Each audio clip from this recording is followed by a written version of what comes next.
Hello बच्चों, आपका MST electrical classes में स्वागत है। तो आप सभी कैसे हो? आई होप कि आप सभी अच्छे होंगे। जैसा कि आपको पता होगा कि मेरा नाम मनदीप सिंह है। मैं आपको रोजाना इलेक्ट्रिकल सब्जेक्ट यूट्यूब पर पढ़ाता हूँ। तो हमारा जो टॉपिक चल रहा था वो है इंडक्टर, जो कि कल की क्लास में ही स्टार्ट हुआ है। उसका एक ही लेक्चर अभी पूरा हुआ है। अगर आपने वो नहीं देखा है तो पहले उसको देखिए, आफ्टर दैट इसको देखिए। तो चलो हम बिना कुछ देरी किए हम स्टार्ट करते हैं। आज हमारा सेकेंड डे है इंडक्टर पे, तो हम बिना कोई देरी किए स्टार्ट करते हैं। Let's go.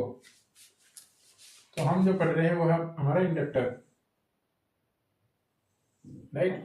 तो इंडक्टर में क्या है, अपन ने इंडक्टर में देखा था कि अपना जो वोल्टेज था क्या था, वी बराबर क्या था, एल डी आई बट्टी में डी टी था, right. D I by D T था, ठीक है। इसे देखा। और ए का मान होता है ई बराबर minus N D five by D T, minus N D five by D T, है ना। ये सबको पता है, ये विद्युत भाग उत्पन्न करने की इक्वेशन होती है कि E बराबर minus N D five D T. और ये जो माइनस आता है ये लेंज के नियम से आता है, लेंज के नियमानुसार। ये जो माइनस लग रहा है ये लेंज के नियम के अकॉर्डिंग आता है। भाई जिस कारण इसकी उत्पत्ति हुई है उसी कारण को विरोध करता है, तो इस वजह से माइनस आता है। तो यहाँ पे अपना V भी क्या है, वोल्टेज है, ये भी क्या है, वोल्टेज है। तो यहाँ पे V बराबर क्या है, V बराबर एल आई आया। और यहाँ पे क्या है, ए बराबर एन फाइव आया, राइट। तो दोनों भी दोनों बराबर, बी बराबर एल आई, बी बराबर एन फाइव। तो यहाँ से हो गया एल आई बराबर एन फाइव हो गया, राइट। एन फाइव ए, क्यों नहीं फाइव, एन फाइव ना। यहाँ पे हमें इंडक्टर निकालना है, एल बराबर एन फाइव अपन में आई।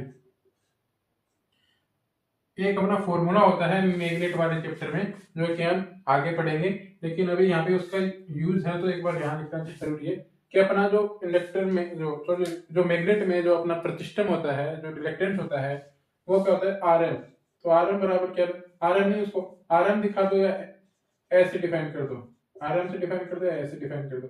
तो एस एम बराबर क्या होता है, एम एम एफ एफ होता है कि मैग्नेटिक मोटिव फोर्स। जैसे ये होता है ना अपना विद्युत भाग बल में होता है ईएमएफ, इलेक्ट्रोमोटिव फोर्स, वैसे ही मैग्नेट में होता है मैग्नेटिक मोटिव फोर्स, ना। एम एम अपॉन में क्या आता है अपना फाई आता है, ये फॉर्मूला है। एम एम एफ होता है एन आई बट्टे में फाई, है ना। तो ये आ गया एस बराबर एन आई बट्टे में फाई आ गया, ठीक है। अब इसमें अपन को फाई की वैल्यू निकालेंगे, तो फाई कैसे निकालेंगे, फाई बराबर एन आई बट्टे में एस, है ना। तो यहाँ से ये वैल्यू है हम यहाँ पुट कर देंगे, यहाँ पे हम ये वाली वैल्यू पुट कर देंगे, फाइव की जगह एन अपॉन में आई आ गया, और फाइव की जगह हम वैल्यू पुट कर देंगे तो आ जाएगा एन आई बट्टे में एस। आई से एक कट जाएगा तो ये आ जाएगा एन स्क्वायर अपॉन में एस, राइट। अब यहाँ पे अपना जो थर्ड सिस्टम होता है, इसका एक फॉर्मूला तो ये होता है अपना, एक इसका फॉर्मूला होता है एस बराबर एल स्मॉल एल अपॉन में म्यू नॉट म्यू आर ए। ये जो स्मॉल एल है ये तो क्या है, कोई अपने इंडक्टिव कुंडली वगैरह होती है ना, उसकी लंबाई है, ए उसका अनुप्रस्थ क्षेत्रफल है, और ये क्या है, चुंबकशीलता है, ये चुंबकशीलता है। तो ये इस एस की जगह पे हम वैल्यू पुट कर देंगे, एस की जगह पे जैसे ही ये वैल्यू पुट करेंगे तो ये क्या आएगा, एन स्क्वायर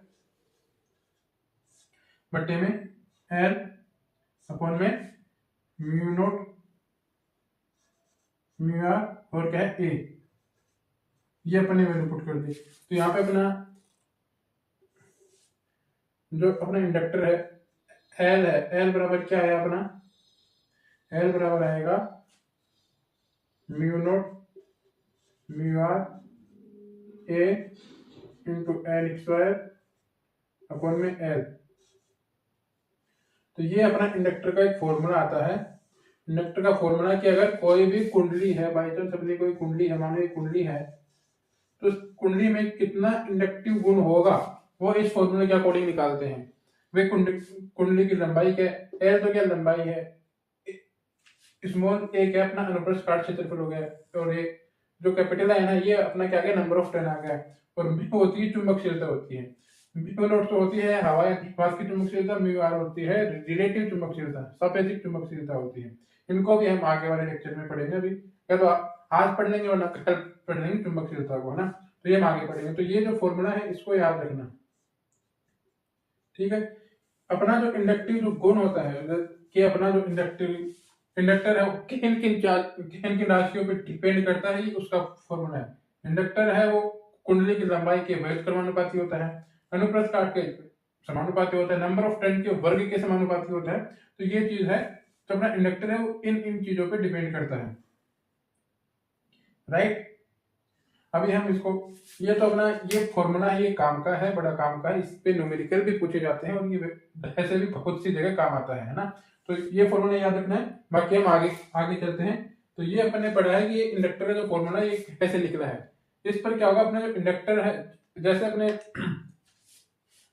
अभी जस्ट इससे पहले हम कैपेसिटर पढ़ गए हैं। तो कैपेसिटर का हमारा जो फॉर्मूला था, सी बराबर क्या था, सी बराबर एप्सिलॉन, एप्सिलॉन क्या था, सी बराबर एप्सिलॉन ए अपॉन में डी था, सी बराबर एप्सिलॉन ए अपॉन में डी था।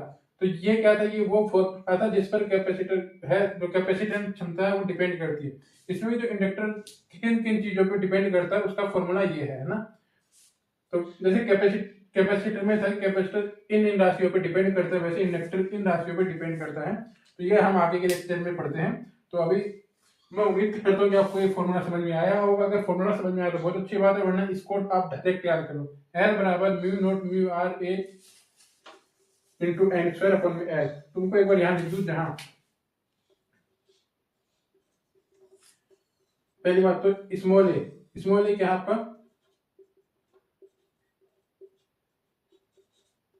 कुंडली का अनुप्रस्थ काट क्षेत्रफल, काट क्षेत्रफल। और ये अपना स्मॉल एन क्या है, ये कुंडली की लंबाई है, कुंडली की लंबाई।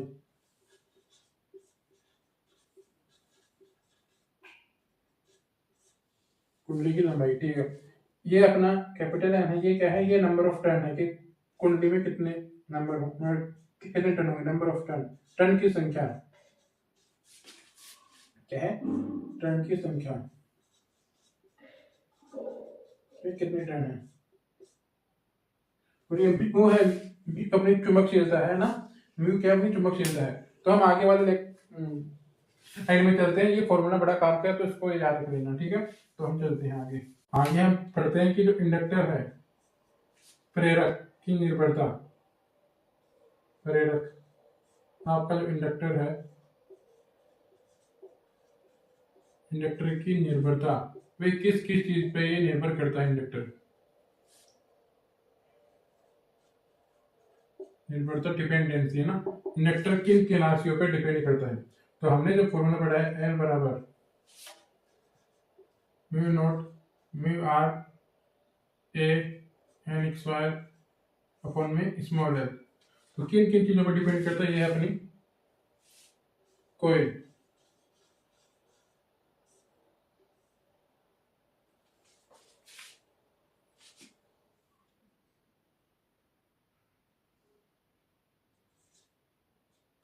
एक तो है कि जो इंडक्टर है ये वैध क्रमानुपाती होता है स्मॉल एल के, मतलब कुंडली की लंबाई की वैध क्रमानुपाती क्या है, प्रेरक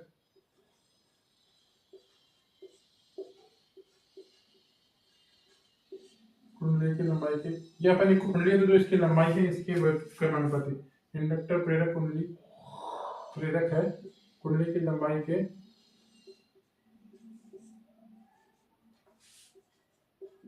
वैध क्रमानुपाती होता है।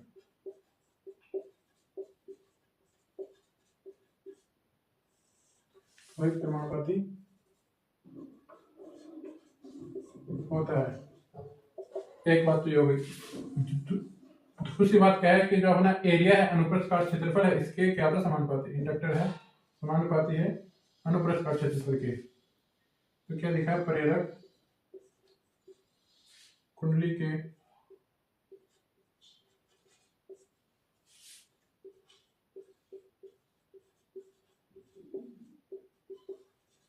अनुप्रस्थ अनुप्रस्थ काट क्षेत्रफल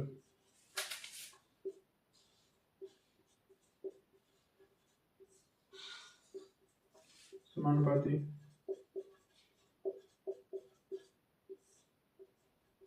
होता है।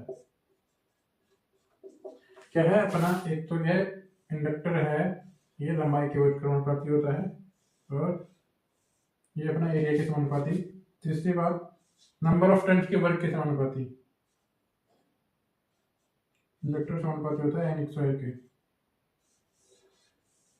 क्या है कि प्रेरक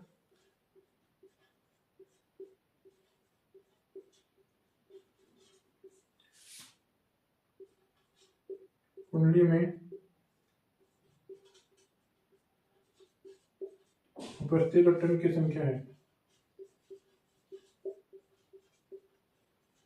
टर्न की संख्या के वर्ग के समानुपाती होता है।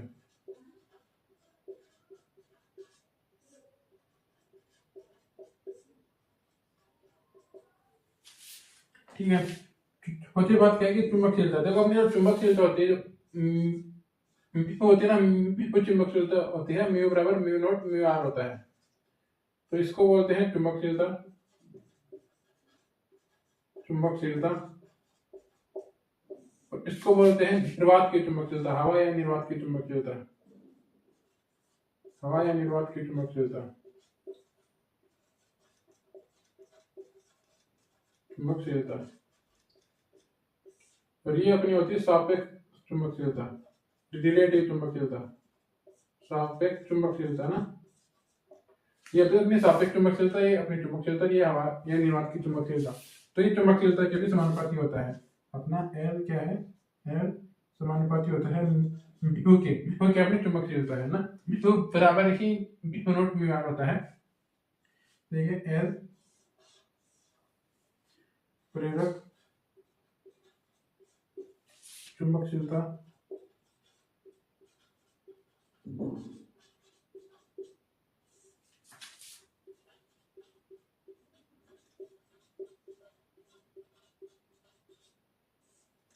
के समानुपाती होता है।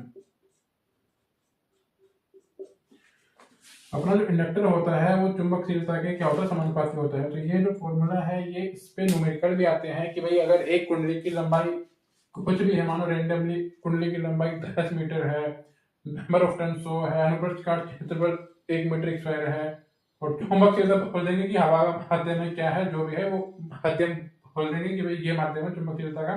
तो इसकी क्या है, इंडक्टिव गुण कितना होगा, है ना। तो ये वो चीज पूछ लेंगे। तो ये चीज डिपेंड करती है कि भाई अपना इंडक्टर कितने वैल्यू का होगा, कितने मान का होगा, किन किन राशियों पर डिपेंड करता है, उसका फॉर्मूला अपना ये है। तो ये फॉर्मूला जरूरी है, इसको याद रख लेना। और इन राशियों पे ये डिपेंड करता है इंडक्टर, है ना। जो यहाँ पे लिखी है वो सेम की सेम यहाँ पे है, तो ये तो फिर कोई दिक्कत नहीं। तो ये था, आज हमने पढ़ा कि जो इंडक्टर है वो किन किन राशियों पे डिपेंड करता है, उसका फॉर्मूला पढ़ा, वो फॉर्मूला कैसे आया वो चीज पढ़ी, किन किन चीजों पे डिपेंड करता है इंडक्टर, है ना, वो राशियां पढ़ी। तो इस प्रकार से हमने आज पढ़ा इंडक्टर के बारे में। और कल हम पढ़ेंगे कि अपनी जो कोर होती है वो कितने प्रकार की होती है। तो कल हम पढ़ेंगे हमारी कोर कितने प्रकार की होती है, वो पढ़ेंगे कल। फिर चुंबकशीलता के बारे में पढ़ेंगे, और उसके आगे और भी पढ़ेंगे कि भाई इंडक्टर कितनी एनर्जी स्टोर करता है, एसी के लिए क्या किस तरह से काम करता है, डीसी के लिए किस तरीके से काम करता है, तो वो चीज पढ़ेंगे। लेकिन आज के लिए इतना ही। आज का क्लास का अंत हम यहीं तक आज यहीं पे करते हैं। आज का हमारा साथ यहीं तक था। तो कल हम बाकी का जो पार्ट है वो हम कल की क्लास में देखेंगे। तो अपना ध्यान रखना।